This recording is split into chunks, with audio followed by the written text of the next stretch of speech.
Et si on parlait de sport, la chronique. Et oui, votre chronique spéciale résultat du lundi matin. Bonjour à toutes et à tous et très bon début de semaine. C'est désormais votre rendez-vous du lundi spécial résultat avec Et si on parlait de sport. Cette semaine, on a vibré, on a tremblé, on a parfois été déçus, mais surtout, on a vécu du sport à 100%, entre exploits, surprises et rebondissements. On n'a pas eu le temps de souffler, alors pas une seconde à perdre, cap sur les résultats marquants de la semaine écoulée.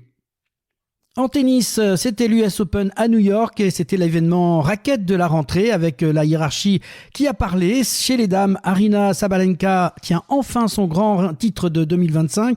Après 2 finales perdues, la numéro 1 mondiale a décroché l'US Open en battant Amanda Anisimova samedi en 2-7 secs, 6-3, 7-6. Autoritaire, solide, la Biélorusse s'installe encore un peu plus au sommet. Chez les messieurs, Carlos Alcaraz a fait parler son talent. En finale dimanche, l'Espagnol de 22 ans s'est offert Jannik Sinner en 4 manches, 6-2, 3-6, 6-1, 6-4. Le protégé de Juan Carlos Ferrero redevient numéro mondial et confirme qu'il est bien le patron du circuit. En cyclisme féminin, c'était la CIMAC Ladies Tour. Lorena Wiebes était injouable. La néerlandaise a remporté 5 étapes sur 6 et s'impose logiquement au classement général. La française Margot Vigier accroche une très belle 5e place, une performance encourageante pour la suite. Cyclisme toujours, mais c'est pour les hommes avec la Vuelta et le Tour de Grande-Bretagne. En Espagne, la Vuelta a encore offert un final tendu. Mats Pedersen a réglé un petit groupe au sprint lors de la 15e étape. Au général, Jonas Vingegaard reste en rouge et continue à maîtriser son affaire. Outre-Manche, Cocorico, le français Romain Grégoire, a remporté le Tour de Grande-Bretagne. Une victoire éclatante qui confirme l'énorme potentiel du jeune coureur de Groupama FDJ. On change de vélo, on passe au VTT avec les mondiaux de descente à Champéry. Sur les pentes suisses, les Françaises se sont distinguées. Myriam Nicole prend l'argent et Marine Cabirou le bronze, 2 médailles tricolores qui confirment la densité de l'école française de descente. Dans une autre discipline, Eddy Clerté, champion du monde de pump track, il décroche son 2e sacre planétaire aux mondiaux de VTT. Basket 3-3, c'était la Coupe d'Europe à Copenhague, un parfum de revanche, mais pas de médaille cette fois. Chez les femmes, les Bleus s'inclinent en petite finale face à l'Espagne 15-21. Chez les hommes, la marche était trop haute en quart de finale à la Lituanie 17-21. Pas de podium pour les Français malgré un gros engagement. Basket euro masculin à Riga, c'est la douche froide de la semaine. Les Bleus finalistes en 2022 sortent dès les 8e de finale face à la Géorgie 80-70. Trop maladroit à 3 points, jamais capable de faire le break, une désillusion amère. L'Europe s'arrête prématurément pour l'équipe de France.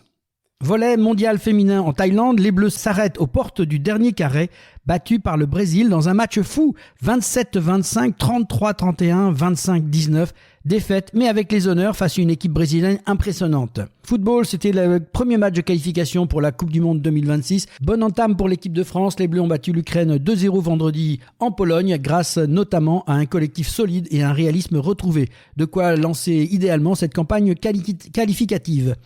Rugby à 13, Super League, les Dragons catalans s'imposent à Salford, 17-16, malgré une seconde mi-temps à 12-13. Grosse performance mentale. En Championship, Toulouse Olympique confirme et bat Batley 46-22. Les Toulousains consolident leur 2e place. On passe au rugby à 15, top 14, c'était la première journée. Bayonne gagne à Perpignan 26-19. Le Stade français écrase Montauban 47-24. Et Toulouse, triple champion en titre, démarre fort à Clermont 34-24. Pro D2, 2e journée, Colomiers balaie Biarritz 44-10. Carcassonne crée la surprise en battant Oyonnax 19-17 à la Sirène. Et Béziers régale son public avec un 49-12 contre Nevers. Chez les femmes, rugby aussi, c'était une double actualité cette semaine avec la Coupe du Monde militaire. Nos Françaises, championnes du monde, conservent leur titre en battant les Fidji 14-12. Une équipe composée de joueuses issues de toutes les armées et de la gendarmerie exemplaire. Coupe du Monde en Angleterre, après les victoires de l'Italie 24-0 et le Brésil 84-5, l'équipe de France, déjà qualifiée pour la phase finale, a bouclé sa phase de poule par une large victoire face à l'Afrique du Sud, 57-10, synonyme de première place de leur groupe. Les Bleus affronteront l'Irlande en quart de finale dimanche prochain. Dans la poule A, favorite de la Coupe du Monde, l'équipe d'Angleterre a décroché son 30e succès d'affilée, 47-7. Samedi contre l'Australie, les Australiennes se qualifient également et défieront dans quelques jours le Canada à Bristol. Elles obtiennent leur ticket grâce à un meilleur goal average sur les USA qui ont battu les Samoa 6-60-0. Dans la poule B, les Fidjiennes ont réalisé un exploit pour l'honneur en dominant les Galloises 28-25 samedi à Exeter. Le Canada, lui, s'est imposé face à l'Écosse 40-19.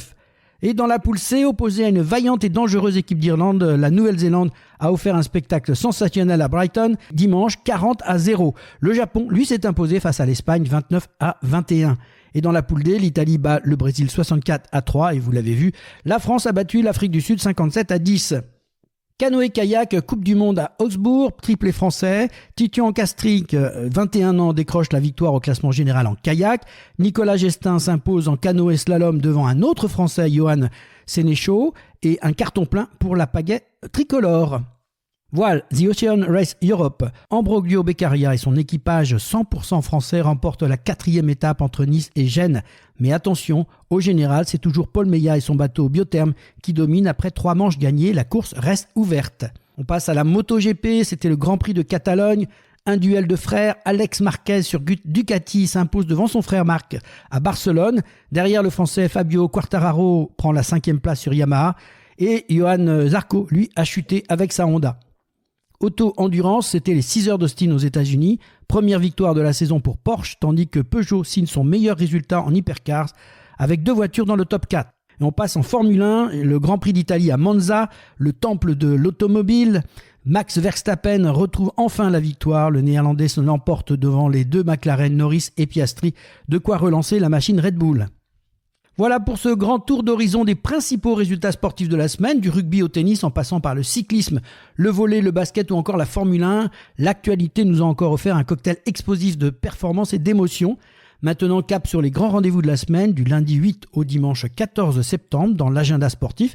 De nombreux rendez-vous vont vous rythmer l'actualité, alors ouvrez grand vos agendas. Jusqu'au 14 septembre, 3 compétitions à ne pas manquer. En cyclisme, c'est la dernière ligne droite de la Vuelta avec une arrivée finale à Madrid dimanche. En VTT, la Suisse accueille les mondiaux UCI dans toutes les disciplines, cross-country, descente et enduro. Et en basket, on vit les derniers jours de l'Euro masculin, place aux phases finales. Voile maintenant, depuis dimanche et jusqu'au 16 septembre, les marins disputent la 5e étape de The Ocean Race Europe entre Gênes en Italie et Kotor au Monténégro, une étape stratégique qui pourrait rebattre les cartes. Tennis, du 8 au 14 septembre, double actualité sur le circuit féminin avec le WTA 500 à Guadalajara et le WTA 250 à Sao Paulo. Du 9 au 14 septembre, tennis de table et meilleurs pongistes s'affrontent au WTT champion Macao en Chine. Et côté cyclisme féminin, place au Tour de l'Ardèche, une classique française qui attire chaque année un plateau international. Mardi 9 septembre, soirée chargée. En football, les Bleus défient l'Islande en qualification pour la Coupe du Monde 2026. Et en basket, c'est l'heure des quarts de finale de l'Euro. Vendredi 12 septembre, programme XXL. En cyclisme, cap sur le Grand Prix du Québec, une manche World Tour. En football, Ligue 2 avec Le Mans contre Rodez. En rugby Pro D2, 3e journée avec Aurillac, Béziers, Nevers-Carcassonne et Oyonnax, Colomiers. En handball, la Star League reprend ses droits avec Chartres-Montpellier. Et ça continue tout le week-end du 12 au 13 voile avec le SailGP au Grand Prix de Saint-Tropez. Un beau spectacle à aller voir pour ceux qui sont proches de la Méditerranée. Du 12 au 14, tennis avec la Coupe Davis, France-Croatie, un classique toujours attendu. Du 12 au 18, mondial de volley masculin qui débute à Manille aux Philippines. Du 13 au 21, les championnats du monde d'athlétisme à Tokyo et à Bruguière. Le Sport Boule organise son 7e international de relais mixte et 13e national relais féminin, masculin et féminin. N'hésitez pas à vous rendre sur place si vous voulez découvrir ce sport. Samedi 13 septembre, en rugby féminin, place au quart de finale de la Coupe du Monde avec la Nouvelle-Zélande contre l'Afrique du Sud et le Canada contre l'Australie. En MotoGP, Grand Prix de Saint-Marin. En rugby, top 14, 4 affiches, Montauban-Lyon, Bayonne-Montpellier, Toulouse-Perpignan et Toulon-Castres. Et en handball, Nîmes affronte Tremblay. Dimanche 14 septembre, gros rendez-vous pour les quarts de finale de la Coupe du Monde rugby féminin avec France-Irlande et Angleterre-Écosse. Au mondial de volley, la France affronte la Corée du Sud et en Ligue 1 de football, Lille reçoit Toulouse. Et on prolongera l'agenda lundi 15 septembre avec le Grand Prix de Montréal en cyclisme World Tour, la Ligue 2 football Guingamp contre Montpellier et en duel explosif en Star League de handball, Nantes face à Toulouse.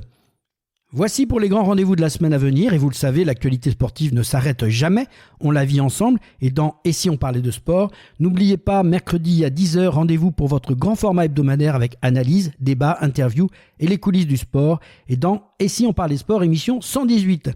Au programme, la chronique spéciale Coupe du Monde de rugby féminin avec le débrief final des phases de poule et un focus sur le match France-Afrique du Sud.